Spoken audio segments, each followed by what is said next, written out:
Pada episode ini, Do-hee masih menjadi target utama oleh penjahat yang masih dalam pengejaran polisi. Penjahat tersebut kembali beraksi dengan menyiram air keras kepadanya. Untungnya, Jong-gwon berhasil melindungi Do-hee dari cipratan cairan tersebut.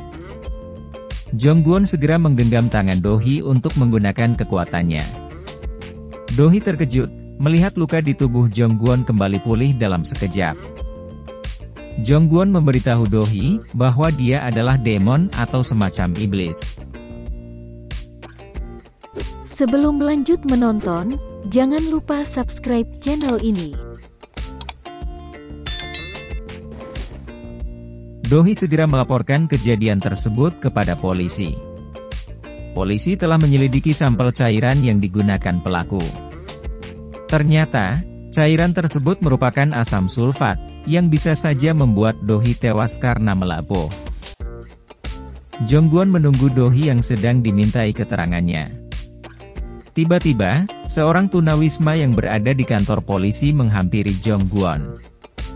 Dia mengatakan bahwa Jong-gwon mungkin bisa mati, karena alasan yang remeh. Namun, Jong-gwon tak menanggapi perkataan tunawisma tersebut. Do-hee membuat kesepakatan, karena dia merasa dirinya sedang dalam bahaya. Dia meminta Jong-gwon menjadi pengawalnya, untuk menjaga kemanapun dia pergi. Dia juga akan bersedia menemani Jong-gwon untuk beraktivitas menggunakan simbol kekuatan yang ada di tangannya. Namun, Jong-gwon tidak menyetujuinya. Dia tidak ingin menjadi pengawal rendahan. Penjahat itu terus mengintai Do-hee. Dia sangat kesal, karena gagal membunuh Do-hee. Berita kematian kepala keuangan Mirai Group tersebar luas. Kemudian, Do-hee menghubungi Ju Chon-suk. Dia merasa janggal atas berita yang tersebar, bahwa kepala keuangan Mirai Group telah bunuh diri. Kemudian, Ju Chon-suk meminta sekretarisnya, untuk mengumpulkan laporan keuangan selama 10 tahun terakhir. Ju Chon-suk menemukan laporan data keuangan yang dimanipulasi. Kemudian, dia memanggil seseorang yang diketahui telah melakukan korupsi, dan juga telah membunuh kepala keuangannya. Ju Chon-suk mengancam akan menghukumnya, karena telah melakukan tindak kejahatan.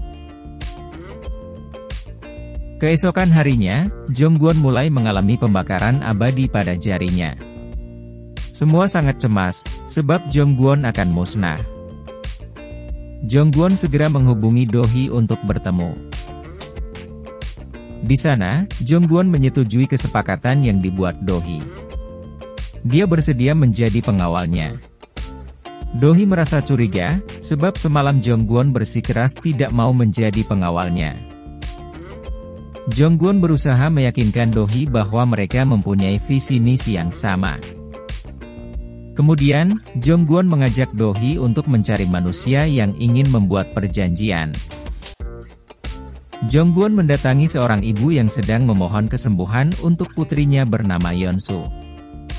Jong-gwon meminta ibu tersebut untuk membuat perjanjian dengannya. Dia akan mengabulkan permohonannya, namun dia harus pergi ke neraka dalam waktu 10 tahun mendatang. Mendengar hal itu, Do-hee terkejut. Jong-gwon berhasil membuat perjanjian dengan manusia. Sehingga, dirinya selamat dari pembakaran abadi. Namun, Do-hee tak terima dengan apa yang dilakukan Jong-gwon. Sebab, Jong-gwon memanfaatkan kemalangan orang lain, agar dirinya hidup kekal. Do-hee merasa bersalah atas perkataannya kepada Jong-gwon.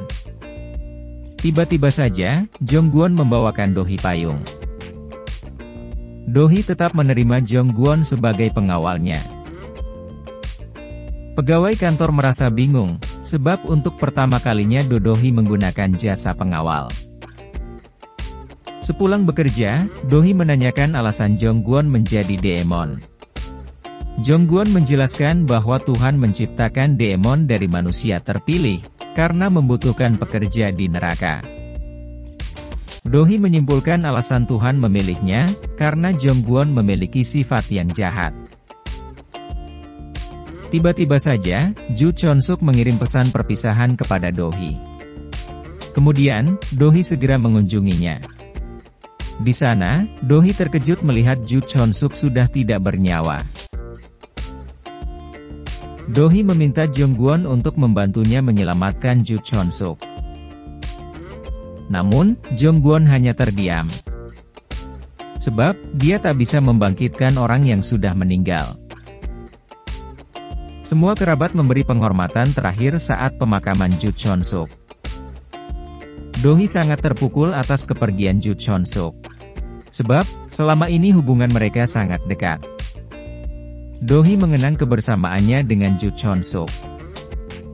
Namun tiba-tiba, Do Gyong datang. Dia menyebut hari ini adalah hari bahagianya. Sebab, ayahnya akan menjadi pewaris atas semua aset Ju Chon-suk. Mendengar pernyataan Do Gyong, Do-hee terlihat sangat marah.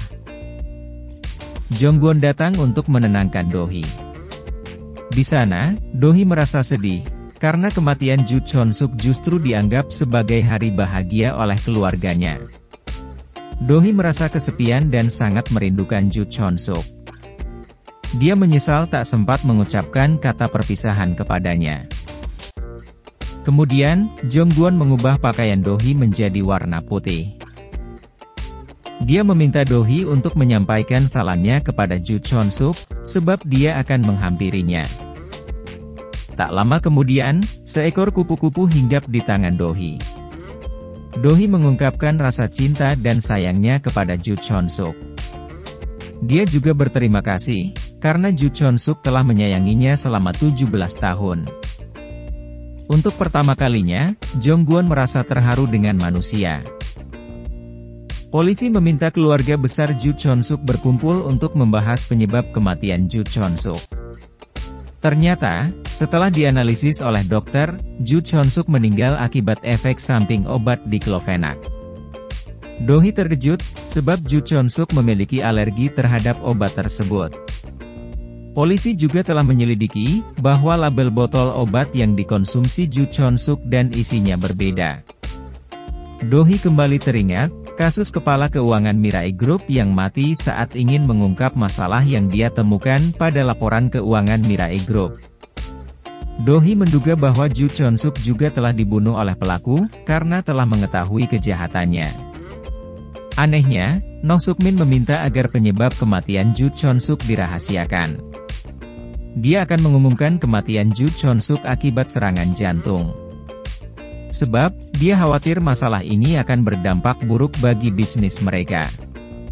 Kemudian, Noh Suk-min meminta surat wasiat yang telah ditulis oleh Ju Chon-suk segera diumumkan. Tak diduga, Ju Chon-suk telah mewariskan seluruh hartanya kepada Do-hee. Namun dengan syarat, Do-hee harus menikah dalam jangka waktu 1 tahun setelah kematiannya. Jika tidak, harta tersebut akan disumbangkan ke Yayasan Kesejahteraan Han Sarang. Semua terkejut atas surat wasiat yang dibuat Ju Chon-suk.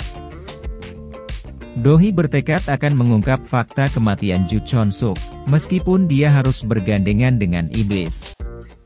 Kemudian, Do-hee menghampiri Jong-gwon.